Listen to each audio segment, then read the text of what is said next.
Hello, எல்லாரும் எப்படி இருக்கீங்க? நல்லா இருக்கீங்க நம்புகிறேன். இந்த வாரம் நம்ம சுலபமாக செய்யக்கூடிய ஈஸியான ஒரு செமி கிரேவி காலிஃப்ளவர் மஞ்சூரியன் பண்ணலாமா?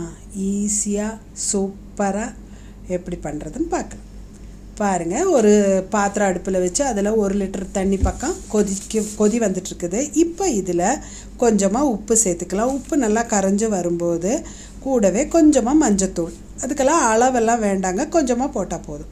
போட்டுட்டு அது நல்லா கொதிக்கட்டும். கொதிக்கும் போது அதுக்குள்ளே நம்ம நல்லா பிச்சு வாஷ் பண்ணி எடுத்த காலிஃப்ளவர் இதுக்குள்ளே போட்டு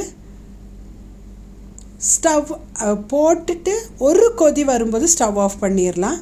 ஆஃப் பண்ணிவிட்டு ஒரு 5லேருந்து 10 நிமிஷம் மூடி வச்சிடலாம். மூடி வச்சுட்டு அப்புறம் அதை எடுத்து நம்ம நல்லா வாஷ் பண்ணி தண்ணி வடிகட்டி எடுத்து வச்சிடலாம். அது இருக்கட்டும்.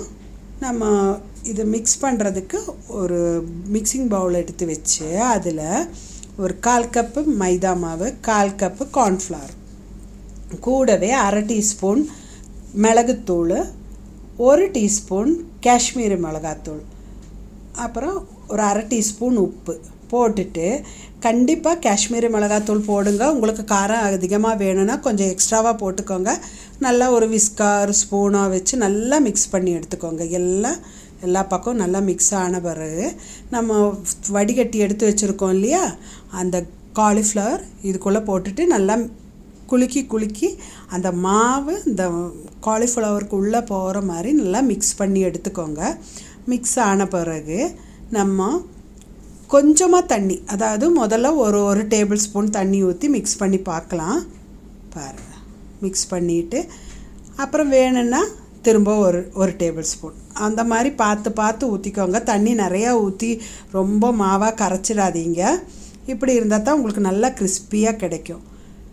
பாருங்கள், எண்ணெய் காஞ்சிட்ருக்குது, சன்ஃப்ளவர் ஆயில் தான் காஞ்சிட்ருக்குது. அதில் இப்படி ஒன்றா எடுத்து போட்டு நல்லா கிறிஸ்பியாக வறுத்து எடுத்துக்கலாம். பாருங்கள், இது நம்ம இப்படி போடும்போது ஒன்றோட ஒன்று ஒட்டி தான் இருக்கும். அதில் கவலைப்பட வேண்டாம். இதிலேருந்தே நம்ம வேணால் கரண்டி வச்சு பிரித்து எடுத்துக்கலாம். இல்லைனாலும் கவலைப்படாதீங்க, எடுத்து வச்சுட்டு அப்புறம் பிச்சு எடுத்துக்கிட்டால் போதும். நம்ம எப்படியும் கிரேவி பண்ணுவோம் இல்லையா, அந்த நேரம் நம்ம பிச்சுக்கலாம். இப்படியும் கூட பண்ணிக்கலாம், ஒன்றும் ப்ராப்ளம் இல்லை. நல்லா அப்படியே மொறுன்னு வறுத்து எடுத்துக்கோங்க, அதுதான் முக்கியம். பாருங்கள்,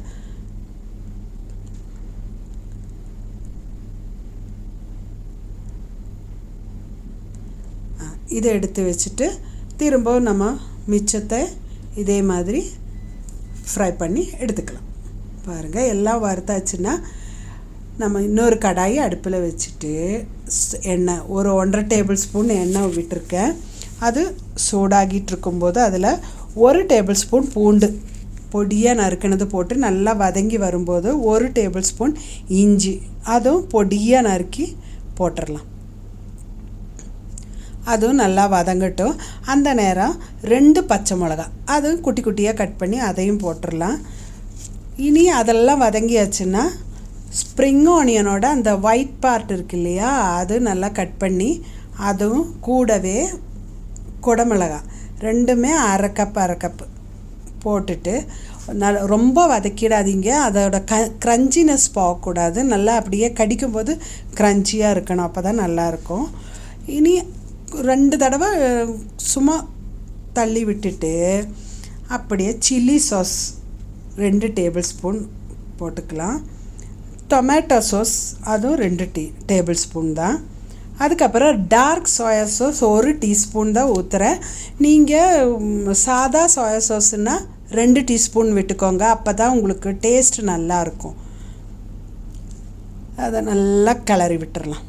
பாருங்கள், நல்லா கிளறி அப்போது நல்லா அந்த தண்ணி ரொம்ப வற்றிடக்கூடாது, ஓரளவுக்கு ஸ்பீடாக பண்ணணும். இந்த வேலையெல்லாம் பண்ணி விட்டுட்டு இனி நம்ம இதில் மிளகுத்தூள் ஒரு 1/4 டீஸ்பூன், அப்புறம் ஒரு 1/2 டீஸ்பூன் சர்க்கரை. பாருங்கள், அப்போ தான் சூப்பராக இருக்கும் அந்த டேஸ்ட்டு. அப்புறம் 1 டேபிள் ஸ்பூன் இது நல்லா மிக்ஸ் பண்ணி அந்த சர்க்கரையும் உப்பெல்லாம் எல்லா பக்கமும் மிக்ஸ் ஆன பிறகு நம்ம 1 டேபிள் ஸ்பூன் சோள மாவு. அதில் முதல்ல ஒரு 2 டேபிள் ஸ்பூன் தண்ணி ஊற்றி நல்லா மிக்ஸ் பண்ணிவிட்டு இதில் ஊற்றிக்கலாம். நீங்கள் இனி உங்களுக்கு எவ்வளோ கிரேவி தேவைப்படுமோ அந்த அளவுக்கு தண்ணி ஊற்றி இப்போ மிக்ஸ் பண்ணிக்கோங்க. பாருங்கள், நான் 1.5 கப்பு தண்ணி ஊற்றியிருக்கேன். நல்லா ஊற்றி கிளறி விட்டுருங்க. கிளறி விட்டுட்டு பாருங்கள், நல்லா கொதி வரும்போது சீக்கிரம் கட்டிப்பட்டுரும். ஏன்னா சோள மாவு போட்டிருக்கோம் இல்லையா.